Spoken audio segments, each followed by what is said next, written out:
So Saudi Arabia is trying to do this outreach to the West, and the whole idea is to try to wash away their sins through propagandistic image building. And look, to some extent it works, right? I mean, Saudi Arabia got involved with the WWE fairly recently. That was a big initiative on their part. Now they're trying to get involved. This has been a pet interest of mine for a while because I'm a golfer. I like watching the events and whatnot. And now there's this new Saudi-backed golf league with Greg Norman as the CEO, and they're trying to pick away players from the PGA Tour and pay them a preposterous amount of money. This is all in an attempt to whitewash their image. And no, don't look at us as the country that beheads people in the public square for witchcraft and sorcery and apostasy and homosexuality. Don't look at us like that. Don't do that. Don't look at us as the country carrying out a genocide in Yemen. Don't look at us as the country with a horrible record on women's rights. We're the cool, fun guys who are involved in sports leagues and stuff. Well, now we know there is the way that they buy influence in the United States government is perhaps in some ways the most sophisticated of any of the countries. The Saudi lobby is incredibly powerful, just like the Israeli lobby, for example. And take a look at what's going on now with Jared Kushner. So this is, I believe, in the New York Times. Before giving billions, yes, it is. Before giving billions to Jared Kushner, Saudi investment fund had big doubts.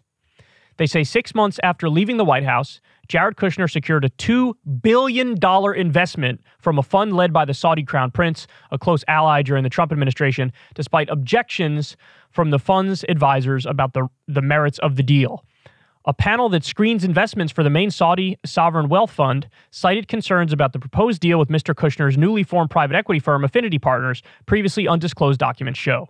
Those objections included, quote, the inexperience of the Affinity Fund management, the possibility that the kingdom would be responsible for the bulk of the investment and risk, due diligence on the fledgling firm's operations that found them unsatisfactory in all aspects, a proposed asset management fee that seems excessive, and public relations risks from Mr. Kushner's prior role as a senior advisor to his father-in-law, former President Donald J. Trump, according to minutes of the panel's meeting last June 30th. Take a look at the next graphic here. The Saudi fund agreed to invest twice as much and on more generous terms with Mr. Kushner than it did at about the same time with former Treasury Secretary Steve Mnuchin, who was also starting a new fund, even though Mr. Mnuchin had a record as a successful investor before entering government. The documents show the amount of the investment in his firm, Liberty Strategic Capital, $1 billion, has not previously been disclosed. Okay, so there's a bunch of things to point out here. First, let's just talk about the New York Times. The framing in that was insufferable. Why? Because they're explaining how, look, this preposterous deal with Jared Kushner is terrible. I mean, obviously there's some corruption here and there's buying influence. That's the implication, of course.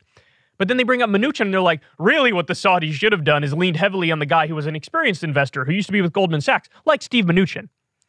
Now, don't take my word for it. You just saw a piece of it there. You can go read the entire article yourself. That's the sense I get from reading the article. It's almost like more of a specific shot at Jared Kushner and the Trump family than it is at the whole enterprise of what's going on here. Because that's the meat of the story. Now, let's talk about what exactly is going on here. Why do you think Saudi Arabia is doing this? So their own independent people who they brought in to determine whether or not certain investments in certain deals are good. Everybody was like, oh, this is a horrible idea. This is a terrible deal. He doesn't know what he's doing. He's a fail son. This makes no sense. But MBS personally intervened and runs the fund. And he says, no, we're going to go ahead and approve that. And we're going to give him a better deal than anybody else. Why? It's very simple. 2 reasons. Number one, it's payback for what Jared Kushner has already done for Saudi Arabia. So it's corruption. Number 2, there's a very decent chance Donald Trump is back in the White House with Jared Kushner with him back in the White House. And so they're buying future favors as well. Now, by the way, this is not speculation. Jared Kushner was directly involved with that $110 billion weapons deal with the U.S. and Saudi Arabia. He helped facilitate that deal. He has a relationship with MBS. Now, just so everybody understands, where's that money going towards? It's going towards a genocide in Yemen. We are helping fund and back a genocide in Yemen. There was a Sunni leader in Yemen. They were overthrown by the Shia Houthis. Saudi Arabia said, we want our ally back in there. And they've been waging an onslaught and a war for years now. There's probably hundreds of thousands of dead people, civilians. They've bombed mosques and open-air markets and schools and hospitals. They've blockaded the country. They are starving women and children. And when you look at this, it's almost comical corruption. Jared Kushner is like, look, I want to get paid, son. So Saudi Arabia, you can have all the weapons you want, genocide whoever you want, as long as when I'm back in private business, you can hook me up with some cash. And they did. They're paying him back. Here's $2 billion. Even though everybody around me says you shouldn't do this, it's a stupid investment, it's really payback for what Jared Kushner has already done for Saudi Arabia. And so that is quite literally blood money that Jared Kushner is getting because he's a pampered little prick, entitled brat. And he doesn't give a fuck about morality or ethics or innocent people dying. He's like, I don't care. Give me the money. I want a big house. I want a big swimming pool. I want a bunch of nice cars. And I'll sleep like a baby. I'll sleep just fine. So, and there were also a number of other things that Jared Kushner was involved with Saudi Arabia in doing. There was an agreement, a sort of like some semblance of a peace agreement that happened between Israel and a bunch of the Gulf states, and including Saudi Arabia. And Jared Kushner was also helping to facilitate that. Another thing Jared Kushner did is when the Jamal Khashoggi incident happened, where Saudi Arabia murdered a journalist who was doing good reporting on them, apparently Jared Kushner behind the scenes was talking to Donald Trump, and he tried to steer the ship in the direction of like, hey man, don't do anything, be cool, it's all good, don't worry about it. Don't worry about it. So this $2 billion investment is just paying Jared Kushner back for what he did for Saudi Arabia already. It is the most brazen corruption I've ever seen in my life.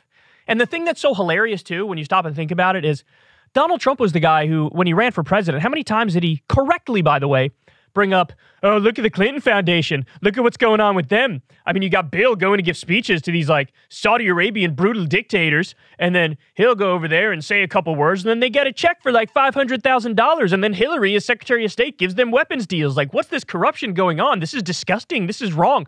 This is the stuff you say about the Clinton Foundation. By the way, he was right about all of it. The Clinton Foundation is, of course, corrupt. Of course, it's pay to play. Of course, we know what's going on there. We're not stupid.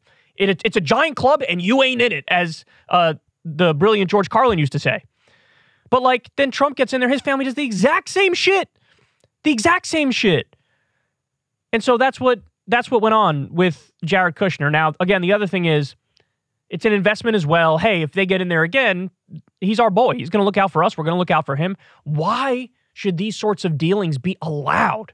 It is so obvious that you have a situation where people who are supposed to be U.S. public servants are not U.S. public servants. They're complete bitch boys of corrupt, authoritarian foreign governments, and they're bitch boys of corporate America.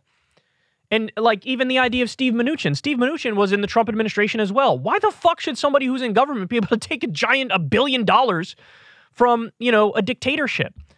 And these are the same people who will scream and cry and bitch and moan about, if the NBA has business in China, how could you work with them? Look at their human rights record. But don't look at what I'm doing over here with Saudi Arabia. I mean, there's not an honest one among them, man. There just isn't. They're all doing the pay-to-play corruption. It's all super corrupt. I mean, taking $2 billion from Saudi Arabia. You think there aren't strings attached, and you think that isn't payback for what already happened? I'll give you one more example. This is a little bit of a lighter example, but it still illustrates the point just perfectly. When Barack Obama was president, one of the things he helped do was bail out Wall Street. Everybody knows that. And there was a big scandal in the aftermath because there were no strings attached. And so people who bankrupted their own companies ended up getting paid bonuses. This was all with tax money, our money. Barack Obama helped bail them out. Now remember, what was the first time Barack Obama was in the news as soon as he got out of office? He was going to give a speech to Wall Street for, I think the number was like $500,000. What do you think that is? You think the guys on Wall Street are just super interested in Barack Obama's thoughts on abortion?